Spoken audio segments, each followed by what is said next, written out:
नमो अरिहन्तारं नमो सिद्धाणं नमो एरियाणं नमो अजायाणं नमो लोये सवसागुणं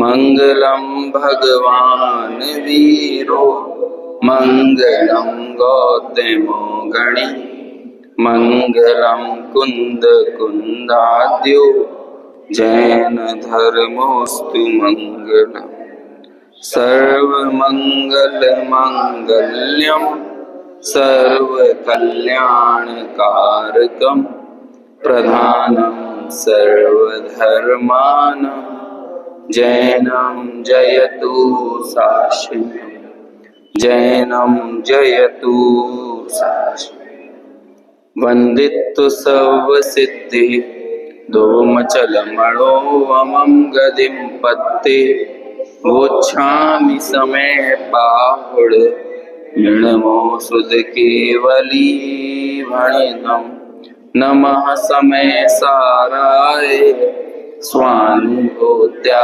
चकासते चित् स्वभावाय भावाय सर्वभावांतरच्छिदे। श्लोक क्रमांक 42 को आधार में लेकर साथ ही जो एक उपयोग लक्षण के ऊपर विशेष चर्चा थी, अमित भैया का जो एक शोध पत्र था उसको आधार में लेकर हम 2 दिन से चर्चा कर रहे थे। लक्षण से लक्ष्य तक पहुंचना ये इस जीवन के लिए कितना आवश्यक है। सही लक्ष्य तक पहुंचना और सही लक्ष्य तक पहुंचने के लिए सही लक्षण बनाना, और सिर्फ लक्षण बनाना ही नहीं, सिर्फ लक्षण को ऊपरी स्तर तक जानना ही नहीं, बल्कि उस लक्षण को आत्मसात करते हुए लक्ष्य को ग्रहण करना, लक्ष्य में ही तन्मय होना, यही मोक्ष मार्ग की प्राप्ति का एकमात्र उपाय है। और ये कार्य करने में समर्थ हमारा वर्तमान क्षयोपशम ज्ञान है। इसलिए इस क्षयोपशम ज्ञान को भेद ज्ञान में लगाकर केवल ज्ञान तक की यात्रा करना, ये सब हम लोगों का परम दायित्व है। ऐसा हमने 42वें कलश में देखा था कि चेतनत्व ही जीव का लक्षण आखिर क्यों है। और जैसा हमने कहा था कि जब ये पूरी चर्चा अपनी हो जाएगी तो पुनः हम एक बार ये जो हम अनुवाद है डॉक्टर साहब का, ये हम फिर से पढ़ते हैं और फिर इसके बाद अगले कलशों पर और जयचंद जी छावड़ा का भावार्थ भी है, इसके बाद उस पर भी अपन चर्चा करते हैं। पहले ये जो सवैया है इसे एक बार पुनः पढ़ते हैं। मूर्तिक जीव द्रव्य 2 प्रकार, इसलिए अमूर्तिक लक्षण न बन सके। सोचे कर विचार कर भली भांति ज्ञानियों ने कहा वह निर्दोष लक्षण जो बन सके। अति व्याप्ति अव्याप्ति दोषों से विरहित चैतन्यमय उपयोग लक्षण है जीव का। अतः अवलंब लो अविलंब इसका ही, क्योंकि यह भाव ही है जीवन इस जीव का। तो हमने समझ लिया है ना, लक्षण समझ लिया है। समझना तो तब कहलाएगा जब अवलंब ले लेंगे अविलंब। यदि वाकई में लग गया ना यही मेरा लक्षण है, तो अब बिना किसी विलंब के उसका अवलंबन लेना यही हम सब लोगों का कर्तव्य है। देखिए इसके बाद भावार्थ लिखा है ग्रंथ में ही, आइए आप मूल ग्रंथ में 125 नंबर के पेज पर। निश्चय से वर्णादि भाव और वर्णादि भावों में रागादि भाव अंतर्हित हैं।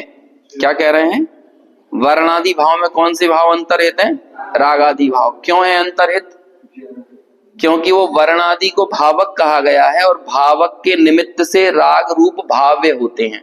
तो इसलिए जब वर्णादि कह देंगे ना तो उसमें रागादि अंतर्हित हैं, उसमें ही समाये हुए हैं, अंतर्निहित हैं। जीव में कभी व्याप्ति नहीं होते, इसलिए वे निश्चय से जीव के लक्षण है ही नहीं। हर अवस्था में और संपूर्ण भागों में जो व्याप्ता हो वही लक्षण बन सकता है, लेकिन ना तो ये रागादि भाव व्याप्ते हैं और ना ही ये वर्णादि भाव व्याप्ते हैं, इसलिए दोनों ही जीव के लक्षण नहीं बनाए जा सकते। उन्हें व्यवहार से जीव का लक्षण मानने पर भी अव्याप्ति नामक दोष आता है। क्यों आता है? क्योंकि सिद्धों में ये नहीं पाए जाते। तो यदि आप व्यवहार से भी राग को जीव का लक्षण मान लोगे ना तो भी अव्याप्ति दोष है। सिद्ध जीवों में वे भाव व्यवहार से भी व्याप्त नहीं होते, इसलिए वर्णादि भावों का आश्रय लेने से जीव का यथार्थ स्वरूप जाना ही नहीं जाता। यद्यपि अमूर्त तत्व सर्व जीवों में व्याप्त है, तथापि उसे जीव का लक्षण मानने पर अतिव्याप्ति नामक दोष आता है। क्या कारण है इसका? कि 5 अजीब द्रव्यों में से एक पुद्गल द्रव्य के अतिरिक्त धर्म, अधर्म, आकाश और काल, ये चारों द्रव्य अमूर्त हैं। तो अमूर्त को लक्षण बना लिया हमने, तो क्या समस्या आ गई कि ये अलक्ष्य में भी जो पाया जाए, लक्ष्य के अलावा अलक्ष्य में भी जो पाया जाए वो क्या कहलाता है? अतिव्याप्ति दोष। ये 4 द्रव्य अमूर्त होने से अमूर्तत्व जीव में व्याप्ता है, वैसे ही 4 अजीब द्रव्यों में भी व्याप्ता है। इस प्रकार अतिव्याप्ति दोष आता है। इसलिए अमूर्त तत्व का आश्रय लेने से भी जीव के यथार्थ स्वरूप का ग्रहण नहीं होता। अब क्या बच गया? राग भी नहीं बचा और अमूर्त तत्व भी नहीं रहा। तो चैतन्य लक्षण सर्व जीवों में व्याप्ता होने से अव्याप्ति दोष से रहित है और जीव के अतिरिक्त किसी अन्य द्रव्य में व्याप्ता न होने से ये अतिव्याप्ति दोष से भी रहित है और ये प्रगट भी है, क्योंकि प्रसिद्ध होना चाहिए ना लक्षण। अपन ने 2 दिन चर्चा की, वह प्रगट है, इसलिए उसी का आश्रय ग्रहण करने से जीव के यथार्थ स्वरूप का ग्रहण हो सकता है। तो हैंस प्रूव्ड, क्या सिद्ध होता है कि एकमात्र चैतन्य ही जीव का लक्षण बनाया जा सकता है। ये जो चैतन्य की निरंतर अभिव्यक्तियां चल रही हैं, इनसे हमें उस लक्ष्य तक पहुंचने का प्रयास करना चाहिए। अब जबकि ऐसे लक्षण से जीव प्रकट है, तब भी अज्ञानी जनों को उसका ज्ञान क्यों रहता है? अज्ञानी जनों को उसका अज्ञान क्यों रहता है? जीव का लक्षण प्रकट है, निरंतर प्रकट है। पढ़ा था ना हमने 41 नंबर के श्लोक में, स्वासंवेद्यम इदम स्फुटम। स्फुट यानी क्या होता है? बोलते हैं ना विस्फोट। तो विस्फोट मतलब क्या हो गया कि कुछ फूट गया है, कुछ निकल पड़ा है।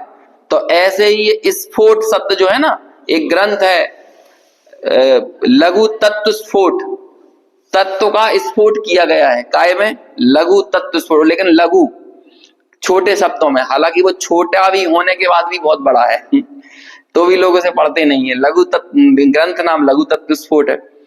अमृत चंद्राचार्य कहते हैं तुम इसे पढ़ोगे तो तुम्हारे भीतर एक तत्व का स्फोट होगा। तो स्फोट मतलब क्या होता है? प्रकट हो जाना, बाहर निकल जाना, फूट पड़ना।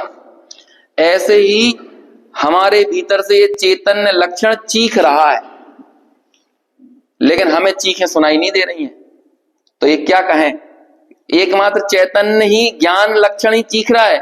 जो जब हमें ये लग रहा है ना कषायें चीख रही हैं, लेकिन तब भी ज्ञान ही चीख रहा है, क्योंकि ज्ञान ही ये बता रही है कि कषायें चीख रही हैं, है ना।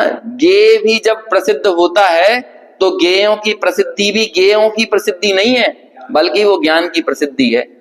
दृश्य की प्रसिद्धि नहीं है, दृष्टा की प्रसिद्धि है। आप सब चीजों को प्रॉपर देख पा रहे हो, इन उन वस्तुओं की प्रसिद्धि नहीं है, ये आंखों की प्रसिद्धि है।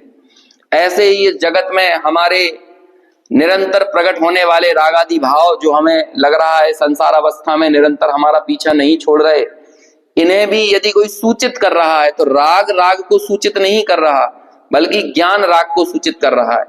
इसी तरह राग इन वर्णादि को सूचित नहीं कर रहा। ये तो हम ज्ञान में झलकने वाले गेयों के गेयावलियों में, उन गेयों में इतने मुग्ध हैं कि हमें गेय ही गेय दिखाई देते हैं, हमें ज्ञान बिल्कुल नहीं दिखाई देता। यही मोह है। दिख रहा है ज्ञान, दिख रहा है प्रकाश, और उस प्रकाश में हमें झलक रही हैं वस्तुएं, लेकिन हमें वस्तुएं तो दिखती हैं लेकिन प्रकाश कभी नहीं दिखता। आत्मा की एक शक्ति है, प्रकाशत्व शक्ति, कहते हैं वो स्वभाव ही ऐसा है, सबको प्रकाशित करना ये आत्मा का स्वभाव है, लेकिन हमें कभी नहीं दिखेगा। आप किसी भी व्यक्ति को इस कमरे में भेज दो और कहो कि इस कमरे में जो था लिस्ट बनाकर लाओ, यदि इस कमरे में प्रकाश नहीं होगा तो वो एक भी वस्तु की लिस्ट बनाकर नहीं ला पाएगा, लेकिन प्रकाश होगा तो सब चीजों की लिस्ट बना लाएगा। लेकिन कमाल की बात है, जो लिस्ट बनाकर लाएगा ना उसमें प्रकाश का नाम नहीं लिखेगा, बाकी सब चीजों का नाम लिख लेगा। अब आप ये बताओ, ऐसे ही हम भी अनादिकाल से सब जोड़ने में लगे हुए हैं, सब चीजें इकट्ठी कर रहे हैं, लेकिन क्या इकट्ठा नहीं कर रहे, मतलब किसे अपना नहीं मान रहे, किसमें एकाग्र नहीं हो रहे, जो जिसकी रियल में हमसे अटैचमेंट है, रियल सत्ता है। मुझे बड़ा आश्चर्य होता है, ये जो संपत्ति का व्यवसाय करते हैं ना लोग बाग, जिसे बोलते हैं रियल एस्टेट, और आजकल कोई कंपनी भी बनेगी तो उसका नाम मालूम क्या होता है, जैसे कि रेमंड रियल्टी, जैसे रेमंड कंपनी यदि रियल एस्टेट के फील्ड में आ जाएगी तो उसका नाम क्या होगा, रेमंड रियल्टी। लोगों को वो रियल्टी लगती है, लेकिन जो वाकई में रियल है ना वो रियल नहीं लगता है। बाकी दुनिया में हर चीज रियल लग रही है, आपको सोना रियल लगेगा, चांदी रियल लगेगी, आपके रिश्ते नाते, परिवार, घर, दुकान, मकान, सब रियल लगता है, लेकिन जो रियल है वो रियल नहीं लगता है। और इस जगत में यदि वाकई में कुछ रियल है, जो सत्ताशील पदार्थ है, तो वो मैं हूं। एक मंत्र आपने सुना होगा, सच्चिदानंद, सुना है ना, सच्चिदानंदो हम। गुरुदेव श्री भी इस मंत्र को बहुत याद करते थे, और ये सिर्फ जैनों में ही नहीं प्रचलित है, सभी जगहों पे चलता है सच्चिदानंद, है ना। और क्या कहते हैं, एक नारद के भक्ति सूत्र नाम का एक ग्रंथ है, नारद के भक्ति सूत्र, बहुत पुराना ग्रंथ है। नारद जी को क्या माना जाता है, आद्य पत्रकार माना जाता है। सबसे पुराने पत्रकार यदि कोई थे तो कौन थे, नारद जी थे, है ना। ये वाकई में माना जाता है, जब भी कोई पत्रकारिता पढ़ने जाता है तो उसे इस बारे में भी परिचित कराया जाता है कि सबसे पुराने पत्रकार यदि कोई थे तो नारद जी थे, कि पृथ्वी की बात देवों तक, देवों की बात राक्षसों तक, राक्षसों की देवों तक, ये सब मीडिएटर का काम कौन करते थे, है ना। बचपन में जब कुछ सीरियल आते थे ना, नारायण नारायण कहते, नारद जी घूमते रहते थे, तो मुझे लगता था कि ये इतने भयंकर राक्षस हैं, और ये नारद जी उनके सामने कुछ भी बोल देते हैं, उनके मजे ले लेते हैं, उनको ऐसा बोल देंगे अब तो तू मरने वाला है, ऐसे बोल देंगे, तो भी वो राक्षस को गुस्सा आता है, लेकिन नारद जी का कुछ नहीं करते। मैं देखो ये नारद के पास तो कुछ भी नहीं है, एक वीणा है, लेकिन राक्षस कुछ नहीं करते। तो कहते हैं ये प्रोटोकॉल होता है कि दूत का कभी भी मर्दन नहीं किया जाता है, जो संदेश वाहक होता है ना, उसका कभी भी उसको चोट नहीं पहुंचाई जाती है। पहले भी ऐसा होता था, जैसे मुगलों का संदेश यदि राजपूतों तक, राजाओं तक आए, राजपूतों का संदेश मुगलों तक ले जाए, लेकिन कभी भी दूत का, यदि कोई दूत को भी मार दे तो वो अधम से अधम व्यक्ति है, उसके अंदर किसी प्रकार की कोई नीति नहीं है, उस व्यक्ति से युद्ध भी नहीं किया जा सकता, इस लेवल का आदमी है।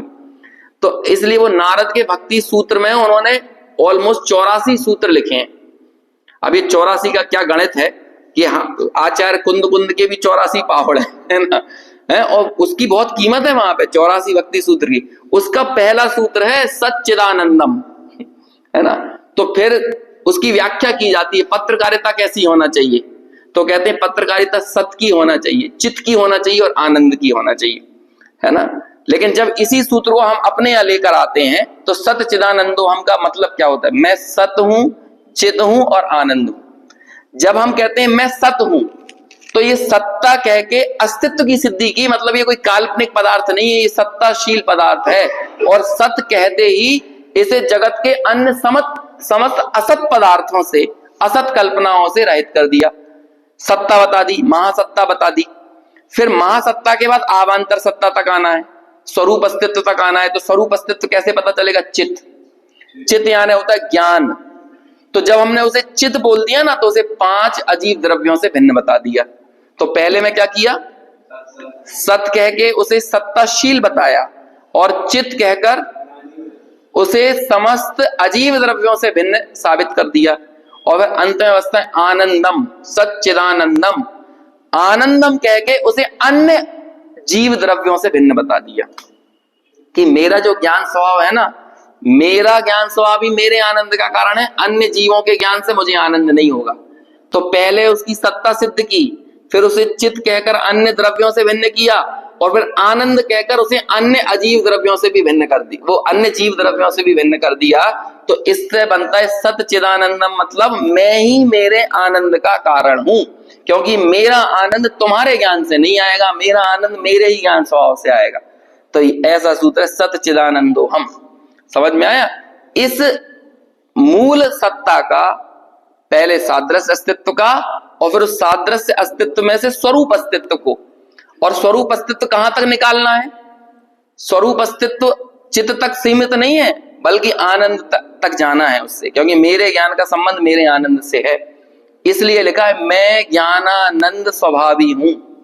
जब विभुत्व गुण को समझाया जाता है, विभुत्व शक्ति को, कौन से नंबर की शक्ति है? 7वीं या 8वीं है ना, विभुत्व शक्ति। तो उस शक्ति में है सर्वभाव व्यापक एक भाव रूपा इति विभुत्व शक्ति। क्या है? सर्वभाव व्यापक एक भाव रूपा इति विभुत्व शक्ति, जो सब भावों में व्यापक हो लेकिन स्वयं एक भाव रूप हो, इसे विभुत्व शक्ति बोलते हैं। और ऐसे जीव के प्रत्येक गुण ऐसे ही हैं, हर एक गुण सब भावों में व्यापक है, लेकिन फिर भी वो अपने रूप रहता है, दूसरे रूप नहीं होता। जैसे आनंद ज्ञान में है, लेकिन आनंद आनंद रूप रहता है, ज्ञान रूप नहीं होता। और ज्ञान आनंद में है, लेकिन ज्ञान ज्ञान रूप रहता है, कभी आनंद रूप नहीं बनता। इसका नाम है विभुत्व शक्ति। एक चमत्कार है, अस्तित्व गुण वस्तुत्व में पसरा हुआ है, लेकिन अस्तित्व अस्तित्व रूप रहता है, कभी वस्तुत्व नहीं बनता।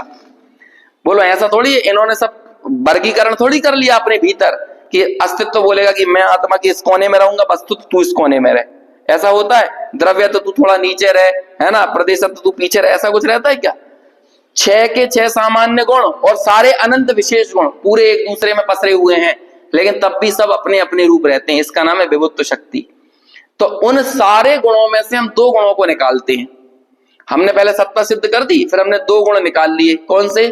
ज्ञान और आनंद। क्यों? क्योंकि मेरे ज्ञान तो सब जीवों में है, लेकिन दूसरे के ज्ञान से मेरे आनंद का कोई संबंध नहीं है। तो ये इंडिविजुअलिटी की पराकाष्ठा है, नितांत वैयक्तिकता। व्यक्ति, इससे ज्यादा वैयक्तिकता कुछ नहीं हो सकती। क्या वैयक्तिकता मतलब? समझ गए ना? इससे ज्यादा कुछ पर्सनल नहीं है, इससे ज्यादा इंडिविजुअल और कुछ नहीं हो सकता है। सामायिक मतलब क्या? सामायिक मतलब आत्मार्थी के सबसे निजी क्षण, इससे ज्यादा निजी क्षण कुछ नहीं होते हैं। अब बोलो, अब उस सामायिक के काल में वो है, उसकी सत्ता है, और उस सत्ता के साथ साथ से सत्ता ही नहीं है, उसके ज्ञानादि गुण और उसका आनंद, उसके जो अनंत गुण हैं, उन अनंत गुणों के साथ वो अपने आप में परिपूर्ण है। कल एक बात ख्याल में आ रही थी, आत्मा की समस्याओं का समाधान कैसे हो? तब विचार आया, आत्मा स्वयं ही समाधान है। आत्मा को कुछ समाधान नहीं चाहिए, आत्मा स्वयं ही समाधान है। बोलो, हमें आत्मा की समस्याओं का समाधान करना है। क्या है समाधान? वो स्वयं ही समाधान है, और हम उसकी समस्याओं को समाधान करना चाह रहे हैं कि इसकी कसाएं चली जाएं, इसके विवाह परिणतियां चली जाएं, इसका राग चला जाए, इसका द्वेष चला जाए, इसका मोह चला जाए। कहते हैं ये सब कैसे जाएगा? बताओ कैसे जाएगा? भगवान को देखने से जाएगा, तीर्थ यात्रा करने से जाएगा, व्रत करने से जाएगा। वो स्वयं समाधान है। ये इस तरह की शैली का प्रयोग किया है नियम सार ग्रंथ में। पद्म पुराण मलधारी देव ने जो टीकाएं लिखी हैं, आचार्य कुंद कुंद की जो गाथाएं हैं, तो वहां पे पूछा कि प्रतिक्रमण क्या है, तो कहते हैं आत्मा ही प्रतिक्रमण है। सामायिक क्या है? आत्मा ही सामायिक है। अभी सामायिक कोई बाहर की चीज होगी क्या?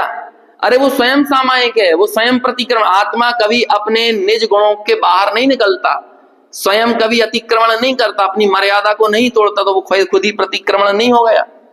और अब क्या काम करना है? जो तुम्हारी पर्याय हैं, जो ज्ञान की अभिव्यक्तियां हैं, प्रगट क्षय उपसम ज्ञान है, ये दुनिया भर में डोला फिर रहा है, ये स्वयं परेशान है। तो अब क्या करें हमें? कहते भैया तू खुद बाहर जाके परेशान है, तू जहां से निकला है, ये मतलब ये प्रगट क्षय उपसम ज्ञान जहां से आया है, यदि उस मूल जो स्रोत है उस ज्ञान का, उस ज्ञायक में ही यदि वो तन्मय हो जाए, तो सर्व समस्याओं का समाधान हो जाएगा। अब समाधान हम बाहर खोजने जाते हैं तो समाधान मिलता नहीं है। तो ऐसा ये परम सूत्र है सच्चिदानंदो हम। लेकिन ये तब तक एकमात्र कोरा सूत्र है जब तक ये बात अनुभूति का विषय नहीं होता है। अनुभूति का विषय, हम क्यों इतने अपर्याप्त अपने आप को महसूस कर रहे हैं, या फिर हमारी जिस तरह की प्रोग्रामिंग हुई है बचपन से लेकर, हमें लगता है कुछ ना कुछ जोड़ते चले जाओ, कुछ ना कुछ बाहर का इकट्ठा करो, ये सब तो कोरी बातें हैं, है ना। इधर तक जब तक हमारे दिमाग में ये चीज घूमती रहेगी जो कि दुनिया के द्वारा प्रदत्त है, हमारा जीवन बड़ा विरोधाभासी है। कई बार सोचने में ऐसा आता है कि जो चीजें हमने बचपन में सीखी है ना, बस उतना ही मात्र जीवन है। चीजें हमने सीखी जरूर बचपन में है, लेकिन वो चीजें बचकानी नहीं है। जैसे हमने बचपन में सीखा है कि नहीं, शरीर हाथी का शरीर जो है वो अजीब है और हाथी की आत्मा जीव है, और तुम्हारा शरीर तुम्हारा ये बचपन में सीखी है, लेकिन ये चीज बचकानी है क्या? हम बच्चों को तो सिखा रहे हैं कि बेटा चींटी का शरीर अजीब है, चींटी की आत्मा जीव है, और तुम्हारा तो बोलो ये सब बचपन में सीखी। और भी कितनी चीजें हमने बचपन में सीखी। अहिंसा करो, मतलब हिंसा मत करो, झूठ मत बोलो, चोरी मत करो, कुशील, ये सब 6 साल 7 साल में सीख ली। चोर भी मुझे लगता है अपने बच्चे को सिखाता होगा बेटा चोरी नहीं करना। तो जीवन तो इतना ही है। शुद्धात्मा में मेरा नाम हमने शायद 10 साल तक की उम्र में पढ़ लिया होगा। मैं ज्ञानानंद स्वभावी हूं, शायद हमने 8-10 साल की उम्र तक पढ़ लिया होगा। अब इसके बाद हमने जो कुछ सीखा वो सब गलत सीखा है। इसके बाद हमने सीखा है कि पैसे जोड़ो, इसके बाद हमने सीखा है बड़े बड़े मकान बनाओ, इसके बाद हमने सीखा है कि सोना चांदी इकट्ठा करो, इसके बाद हमने सीखा है 20-25 साल की उम्र में कि शेयर मार्केट से पोर्टफोलियो यहाँ लेके आओ, इस शेयर में इन्वेस्टमेंट करो, यहाँ की प्रॉपर्टी खरीदो, यहाँ रिश्ता करो, और जब तुम तमाम दुनिया में घूमो, ब्लॉग बनाओ। समझ में आया? किसी पद की चाह करो। 4 साल के 5 साल के बच्चे को चाह रहती है कि उसे कौन सा पद मिलना चाहिए, कौन सी प्रतिष्ठा मिलना चाहिए, लेकिन बाद में वो पद प्रतिष्ठाओं की, पैसों की लालसाएं इतनी बढ़ती चली जाती हैं कि दुख भी उतना गहरा होता चला जाता है। तो बचपन में चीजें सीखी जरूर थी, लेकिन वो चीजें बचकानी नहीं थी, और बस वो ही सीखना है, और वो मात्र सीखना नहीं है, बस वहीं समा जाना है ना। और क्या है, ये सब वैसे ही सिखा रहे हैं आचार्य, बिल्कुल उसी शैली में सिखा रहे हैं। देखो लक्षण जानो, जो लक्षण जिसमें ज्ञान है वही आत्मा है ना, बस यही है। लेकिन फिर अब जीवन का विरोधाभास कितना गजब का है। जीवन का बच्चों को सिखाते हैं, बच्चे को सिखा दिया हमने बेटा झूठ नहीं बोलना, झूठ नहीं बोलना, लेकिन जैसे जैसे वो बड़ा होता है तो अपने घर में, परिवार में, माता पिता सबको देखता है कि झूठ बोलते हैं, और जब सच बोलते हैं, जब वो सच बोलने की कोशिश करता है, अरे अरे तू चुप रह, तू कुछ नहीं समझता, तो उसे समझ में आ जाता है कि कामयाबी का तरीका तो झूठ से ही निकलता है। सफलता, तारीफें सब वैसे ही होती हैं। दुनिया भी देखो, साफ नेता लोग साफ खुला झूठ बोलते हैं। उसने झूठ बोला है ना नेता ने, वो दुख की बात नहीं है, लेकिन ये पूरी दुनिया इतनी सहजता के साथ उसे एक्सेप्ट कर लेती, ये दुख की बात है। साफ शुद्ध झूठ बोल के जाता है नेता। शुद्ध झूठ बोलते हैं, झूठ की पराकाष्ठाओं की सीमा नहीं है। जैसे आज देख लो ना, जैसे आज भाजपा बोलेगी तो गांधी पे, नेहरू पे शुद्ध सफेद झूठ, है ना, जो कि उनका झूठ खुद ये चीख के कह रहा है कि मैं झूठ हूं। है ना, और ऐसे प्राय सभी नेता करते हैं। लेकिन दिक्कत ये नहीं है, देखो ये बहुत गए गुजरे जमाने की बात है कि जैसी राजा वैसा प्रजा नहीं होती है, तो वो राजा तुम में से ही निकल के आया है। ये झूठ का एक्सेप्टेंस इन राजाओं को जन्म दे रहा है। तो जैसी प्रजा है ना, वो कोई कहीं बाहर से आया है क्या? और उसे भी मालूम है कि ये झूठ चल रहा है, इससे कुछ उनको फायदा हो रहा है, तो फायदा देने वाले लोग बैठे हैं ना नीचे, झूठ की स्वीकृतियां पड़ी हुई है ना। तो ये झूठ इतना फिजाओं में घुल मिल गया है कि वो हमें सत्य से भी ज्यादा जरूरी लगने लगा है। दुख की बात ये है। और ऐसा ही फिजाओं में घुला हुआ झूठ है एक, कि मैं शरीर मात्र हूं। और ये तो इन तमाम झूठों से भी बड़ा सघन झूठ है, गहरा झूठ है। इस झूठ के साथ हमको और ऐसा लगता है कि शायद यही हमारा उद्धार करवा देगा। अब ये बताओ, ये किसने दिया ये झूठ? ये तुम्हारी नैसर्गिक खोज तो नहीं है, ये तो इसी समाज का, इसी जमाने का, दुनिया का दिया हुआ है ना। तो इस झूठ पर हमारी ये सहजता, झूठ पर हमारी सहजता, ये सबसे बड़ा दुख का कारण है। गांधी जी शुरू में बोला करते थे ईश्वर ही सत्य है, बाद में बोलने लगे थे सत्य ही ईश्वर है ना, ट्रुथ इज अ गॉड, बाद में बोलने लगे। और उनके लिए सबसे बड़ी गाली मालूम कौन सी थी गांधी जी की? असत्य। इससे बड़ी कोई गाली नहीं है। तो जब उनके सामने जैसे कि भारत पाकिस्तान का बंटवारा वाला विषय आया सामने, तो उन्होंने सबसे पहले मालूम क्या बोला, ये तो महा असत्य है। उनके मुख से निकला था ये एक बहुत गांधीवादी प्रख्यात चिंतक हुए, उन्होंने किताब लिखी, तो उन्होंने सबसे पहले ये लिखा कि ये तो महा असत्य है, ये गलत है नहीं बोला, ये महा असत्य है, मतलब असत्य से बड़ी कोई गाली नहीं है। समझ में आया? लेकिन आज हमारी उस असत्य के प्रति एक्सेप्टेंस, हमारी स्वीकृतियां, ये हमारे जीवन को विरोधाभासी बना देती हैं। हम बातें तो करते हैं सत्य की, लेकिन जीवन में कितना गहराई से सघनता के साथ असत्य घुला मिला है। और उस असत्य का सबसे मूल ये है, ये पर्याय ही मैं हूं। 23वें नंबर का कलश पढ़ा था हमने, साकमेक मोहम, एक ही मोह है, दूसरा कोई मोह नहीं है दुनिया में। कौन सा मोह है? देह के प्रति स्नेह, इस शरीर के प्रति ममत्व बुद्धि, ये एक मोहम, साकमेक मोहम है ना, साकम एकम एक मोहम, साकम एक मोहम, ये ही एकमात्र मोह है। बाकी जितने मोह मतलब मूर्छाएं, मुग्धताएं, मूर्खताएं, वो सब इसके बाद आ रही हैं, वो सब आयातित हैं, लेकिन उसके मूल में कौन है? ये पहले नंबर का मोह, इसे समस्त अविद्याओं का मूल कहा है ना, अपने प्रवचन सार की टीकाओं में, और यहां पर भी अभी वो फिर आने वाला है, उसी मोह की चर्चा फिर आने वाली है। देखो अभी यहाँ पे क्या हमने उत्थानी का पढ़ी, अज्ञानी जनों को क्यों ये अज्ञान रहता है, क्यों ये अज्ञान रहता है? अब पढ़ो, उसका उत्तर पढ़ते हैं हम। बसंत तिल का छंद है, समझ लो कि क्या कहें। बसंत तिल का छंद दो कारणों में उद्धृत होता है। एक तो मतलब थोड़ा सा मन में थोड़ी सी बेचैनी हो, और बड़े हम कह देते ना, जैसे मान के चलो कि किसी के लड़के ने या लड़की ने ऐसी जगह विवाह कर लिया कि परिवार ना चाहता हो, तो पहले तो या तो वो चिल्ला लेगा शार्दूल विक्रीडित में, है ना, और फिर जब चिल्ला के थक जाएगा, अब क्या करें भाई, हमने तो खूब समझाने की कोशिश की, तो फिर इस तरह की बातें नहीं करने लगते हैं ऐसे। अब क्या करें भैया, अब आजकल के मोड़ा मोड़ी ऐसे हो गए, हम क्या कर सकते हैं उसमें। ये जो टोन है ना, ये होती बसंत तिल का है। या तो इस टोन में भगवान की भक्ति होती है, हे भगवान आप हमें मिल गए हो, है ना, लेकिन इसके बावजूद भी हम हमारे दुखों को दूर नहीं कर पा रहे हैं, है ना। या तो भगवान की भक्ति उमड़ती है, हे भगवान आपके जैसा इस दुनिया में और कोई नहीं हो सकता। या फिर इस जगत की स्थितियों को देखकर उन्हें सब समझा लिया, कर दिया, लेकिन तब भी लोग नहीं समझ पा रहे, तो फिर क्या करें। तो भी एक थोड़ा सा डल तरीके से जो सुर निकलता है वो बसंत तिल का है। इसके जस्ट पहले शार्दूल विक्रीडित में हुंकार भर के आए हैं, तुम लक्षण को जानो, तुम जीवन में अपना जो जीव का जीवन है, तुम उसे ग्रहण करने में अविलंब उसका अवलंबन लो, ऐसा कह के आए शार्दूल विक्रीडित में।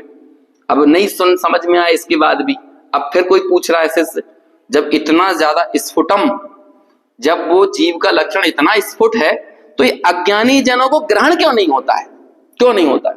तो अब बस जो माहौल बना है उस माहौल में ये छंद निकला है, और ये भी बसंत तिल का है, अगला भी बसंत तिल का है, और फिर उसके बाद इस मंद से थोड़ा सा आक्रांत हो जाते हैं, थोड़े से डल हुए थे लेकिन फिर धीरे से हुंकार भर देते हैं, तो इसे बोलते मंद और आक्रांत, मतलब मंदाक्रांता, है ना। तो फिर छंद आ जाएगा मंदाक्रांता।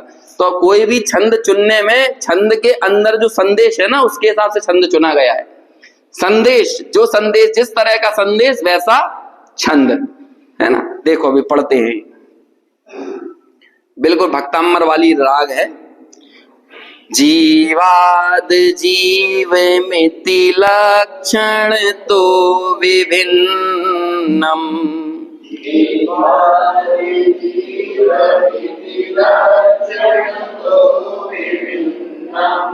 ज्ञानी जनोनुभवति स्वयमुल्लसन्तम्,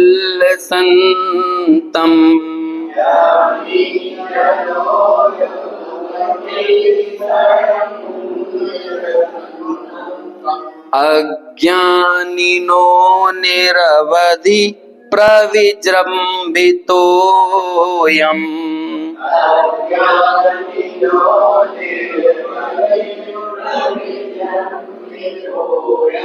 मोहस्तु तत्कथमहोवत नानटीति।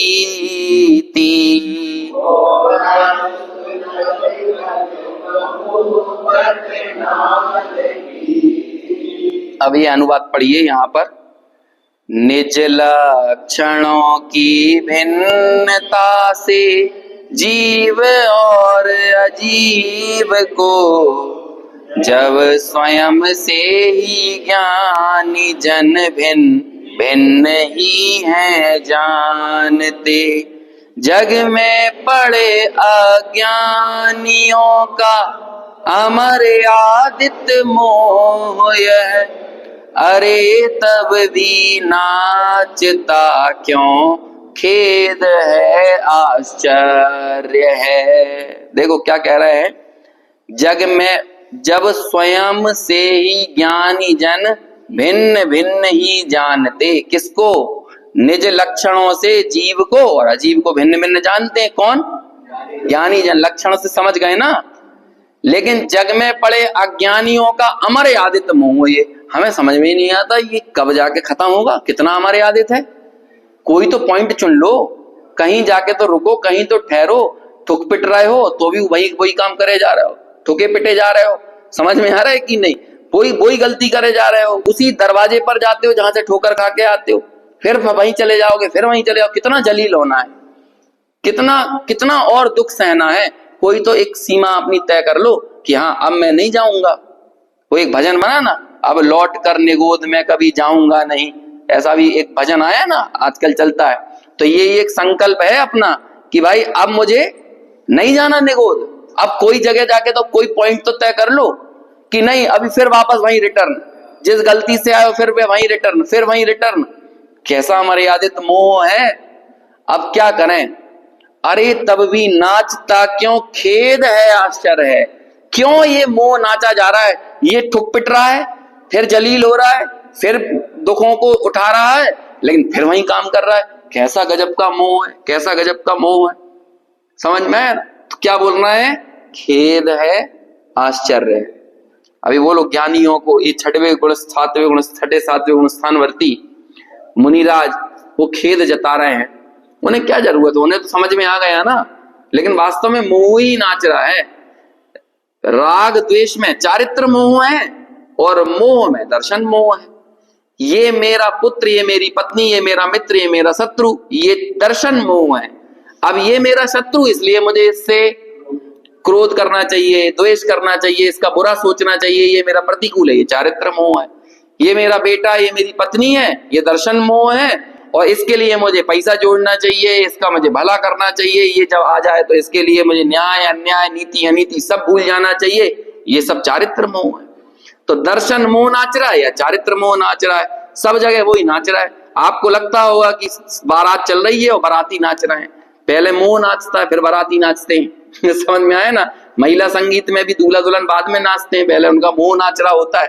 और जगत भर में पूरे कौन नाच रहे हैं? पहले सब जगह वही नाच रहा है। आपको क्या लग रहा है? आप अब टीवी खोल के देख लो, बाहर कुछ नहीं, कभी एक बार एक मात्र दृष्टा बन के लोगों को देखो, हरकतें देखो लोगों की, देखो आपको पता चल जाएगा कि क्या नाच रहा है, कौन नाच रहा है। ये ज्ञानी जन, वन खंडादि में विचरण करने वाले, शिखरों पर जाकर तपस्चरण करने वाले, काय क्लेश के बीच में अपने शुद्धात्म स्वरूप की अनुभूति करने वाले वे मुनिराज जब कदाचित अंजलि ऐसे रखकर आहार चर्या पर आते हैं तो जो थोड़ी सी उन्हें दुनिया दिख जाती है ना, तो पहले तो उन्हें ये लगता है ये पूरा जगत ही श्रवण क्यों नहीं हो जाता है। पहले तो उन्हें ये लगता है पूरा जगत ही श्रवण क्यों, क्योंकि वो तो सुख की अनुभूति लेके आ रहे हैं। पूरा जगत ही उस सामान्य को क्यों अंगीकार नहीं कर लेता। ये बोला है, चीख कर बोला है आचार्य कुंद ने, ये चीख कर बोला है। हम नहीं कर पा रहे हैं ये बात अलग है, लेकिन आत्मार्थी तो वही है जिसके हर क्षण भावना बनती हो कि मैं कब बन चला जाऊं। और ये समय साथ पढ़ने के बाद तो मुझे समझ में नहीं आता अब करें क्या। एक मात्र मुनि बनने के अलावा कोई रास्ता ही नहीं दिखता है। सही बात है ये। अब कोई ये खबर, अरे भैया ज्यादा पढ़ लोगे तो त्यागी व्यागी ना बन जाओ, वो बनेगा ही त्यागी। अब ये अज्ञान है लोगों का, भैया मत पढ़ लेना नहीं तो तुम त्यागी ना बन जाओ। ये हमारी भोग के प्रति तीव्र आसक्तियां हैं। ये गैर जरूरी आसक्तियां ज्ञान प्राप्त करने के बाद ही जाती हैं। उससे पहले नहीं जा सकती। मैंने आप एक दिन सुनाई थी वो कहानी, चेखव की कहानी सुनाई थी आपको, पता नहीं कहीं तो सुनाई होगी। एक चेखव नाम का बहुत बड़ा रूस का साहित्यकार है, लेखक, रूस का, चेखव, चेखव नाम है उसका, उसकी कहानियां बहुत प्रसिद्ध हैं। उसकी एक कहानी ऐसी है कि एक राजा था, सन की टाइप के तो होते हैं राजा, कुछ के कुछ नियम कानून बना देते हैं, कहीं मुर्गों की लड़ाई कराएंगे, कहीं बगलों की कराएंगे, कहीं आदमियों की कराएंगे, कहीं जानवरों की कराएंगे, उन्हें तो एंटरटेनमेंट चाहिए जिंदगी में। तो उसने एक नियम बना दिया कि मैं ये एक कमरा बना रहा हूं, जो व्यक्ति 365 दिन, एक साल तक इस कमरे में रह सकता है, उसे यही मिलेगा जो भी मिलेगा, खाना पीना, तो उसे मैं अपना पूरा राज्य समर्पित कर दूंगा, ऐसी उसने घोषणा कर दी। अब कौन हिम्मत दिखाए, लेकिन यदि नहीं रह पाए, एक दिन पहले भी निकल आए तो तुम्हारी गर्दन काट दी जाएगी। अब ऐसा नियम है उनका, अब क्या करे, इंटरटेनमेंट के लिए कर रहा है। तो ये चेकअप ने कहानी बनाई, तो अभी वो एक आदमी ने एक्सेप्ट कर लिया, बहुत दुखियारा होगा जीवन, उन्होंने कहा मर तो वैसे ही रहे हैं, इससे अच्छा यही एक्सेप्ट कर लेते चैलेंज, है ना, रह गए तो बढ़िया रहेगा। अब वो रह गया, 3-4 दिन रहे तो बड़ी, अब उसे समझ नहीं आ रही, नहीं कट सकता टाइम, आप काट के देख लो अकेले में जाके, स्वसंवेदन के बगैर एकांत को एक्सेप्ट नहीं कर सकते आप, या तो स्वसंवेदन की ललक हो या स्वसंवेदन में पहुंच गए हो, एकांत में तभी रह सकते हो, नहीं रह सकते आप। देख लो, लोग मौत की कीमत पर भी क्वारंटाइन होने का भागता था, 14 दिन क्वारंटाइन रहना मुश्किल हो जाता था, और वो भी क्वारंटाइन रहने के काल में मोबाइल है, टीवी है, तब भी घबरा रहा है वो। हम कह रहे हैं आप बिना मोबाइल टीवी के बनखंडादी में जाकर रह के दिखाओ, नहीं रह सकते। ये क्यों भागे जा रहे हैं, क्यों क्यों नए नए फितूर चढ़ते हैं, जो लोग बिना स्वसंवेदन के जंगलों में चला जाता है, उन्हें नए नए फितूर क्यों चढ़ते हैं, कुछ ना कुछ एंटरटेनमेंट करने का। तो उसे मालूम था नहीं रह पाएगा, लेकिन इसने स्वीकार कर लिया। 3-4 दिन में सही में बेचैन हो गए, तो उसने कहा कि एक काम करें, किताबें बुलवाई जाएं। तो उसने बुलवाई किताबें, सब तरह की किताबें, इतिहास, दर्शन, साहित्य, और साल भर पढ़ता रहा। और उस ये चेखव लिख रहा है, कहाँ का आदमी, रूस का आदमी, जैसे कोई सर्वज्ञ नहीं मिले, जैसे कोई ज्ञान की कोई कीमत कदर इस तरह की हो, ऐसा नहीं है। वो व्यक्ति ये बात लिख रहा है, और वो जब पढ़ता गया, उसके पास कोई काम नहीं था, वहीं खाना मिलता था, वहीं पढ़ता था, वहीं टहलता था, सब वहीं करता था, और वही विचार चलते थे, उसी तरह का जीवन चलता था, और बहुत उच्च स्तरीय दार्शनिक किताबें भी पढ़ी। 364वें दिन एक चिट्ठी लिखकर और वहां से रात को बाहर निकल गया। और यार राजा ने सोचा यार इसके तो पूरे दिन होने वाले हैं, तो उसने 4 सैनिक भेजे कि एक काम करो, आज ही काट के आओ, नहीं तो मुझे अपना पूरा राज्य देना पड़ेगा इसको। और वो भी एक दिन पहले ही निकल लिया, एक चिट्ठी छोड़ के। और जब वो सैनिक गए तो कोई नहीं मिला, बस वहां चिट्ठी मिली, और वो चिट्ठी में ये लिखा हुआ था, मैं अपने उस परिणाम की भर्त्सना करता हूं जिसने इस तुच्छ राज्य वैभव को पाने के लिए अपने जीवन की कद्र नहीं समझी, लेकिन मैं उतना ही आपका आभार जताता हूं कि आपने मुझे इतने अच्छे ज्ञान के स्रोत से, पुस्तकों से, किताबों से मुझे वाकिफ कराया, परिचित कराया, और आज मैं जीवन की कद्र समझ गया हूं, इसलिए मैं इन समस्त गैर जरूरी आसक्तियों को छोड़कर आपका राज्य आपको ही सौंप कर मैं जाता हूं, मुझे जो चाहिए था वो मिल गया, और वो निकल जाता है। ये तो लौकिक ज्ञान का ये प्रतिफल है। जरा एकांत में विचार कर, धैर्य से, शांति से आप ही कुछ समझ लोगे, पढ़ लोगे, जान लोगे।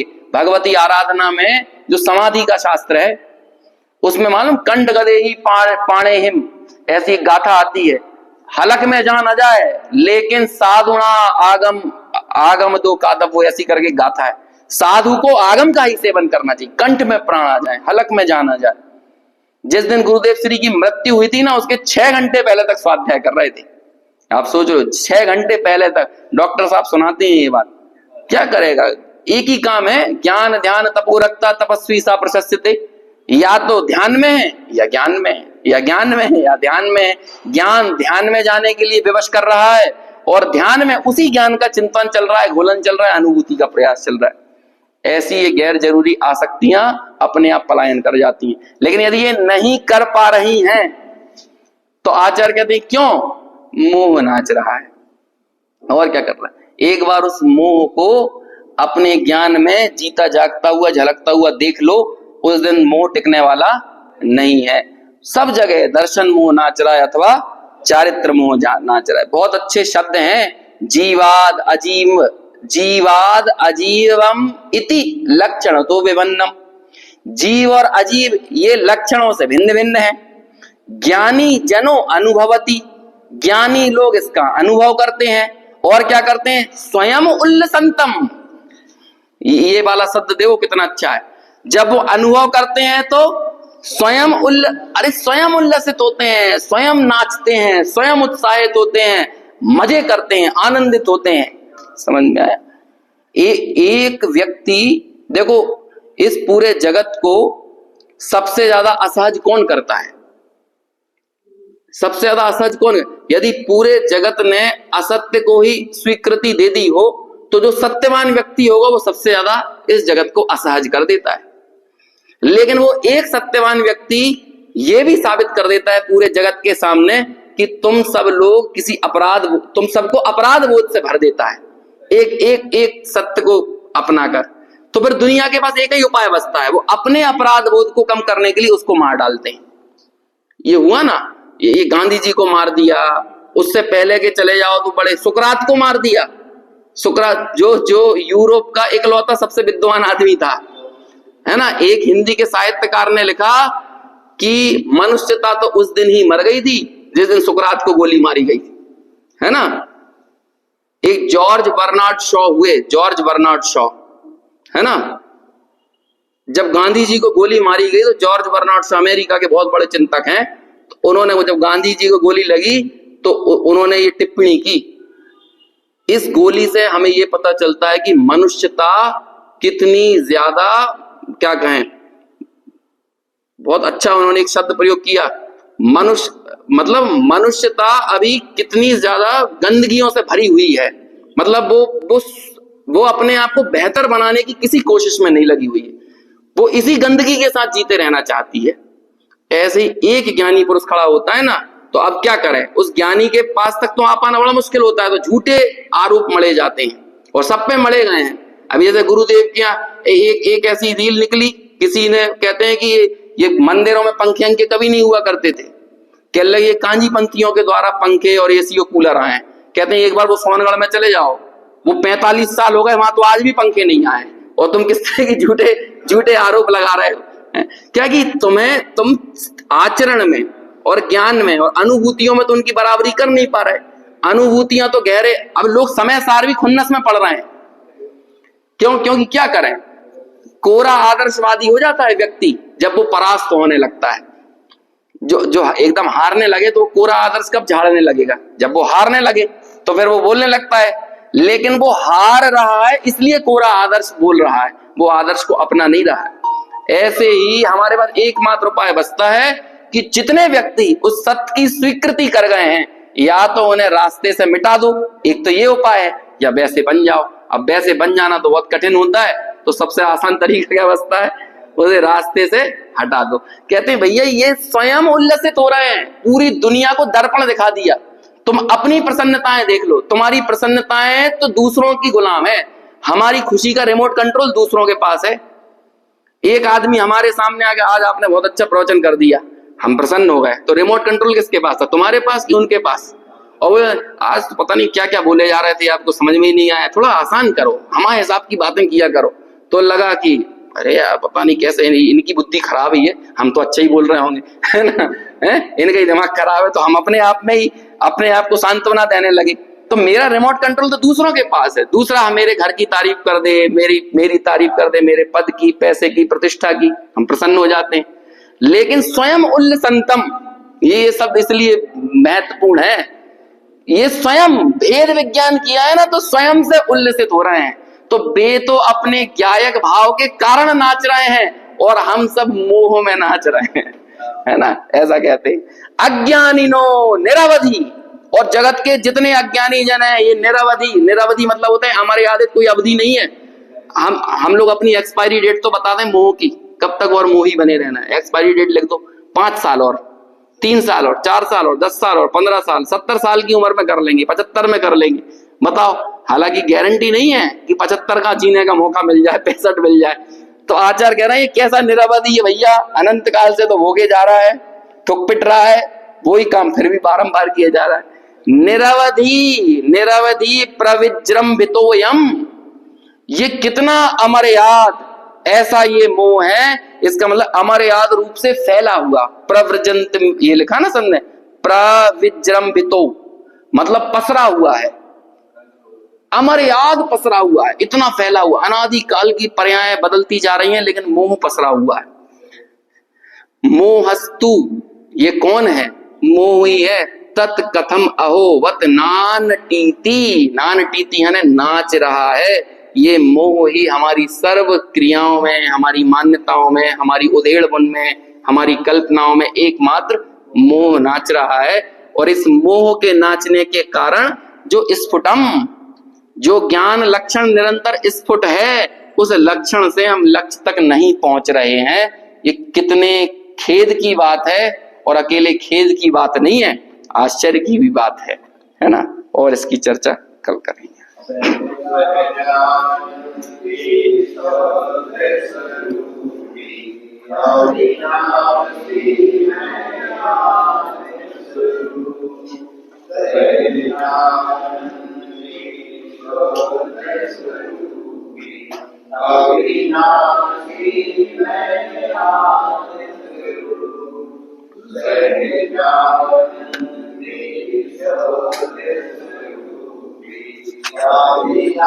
Avinashti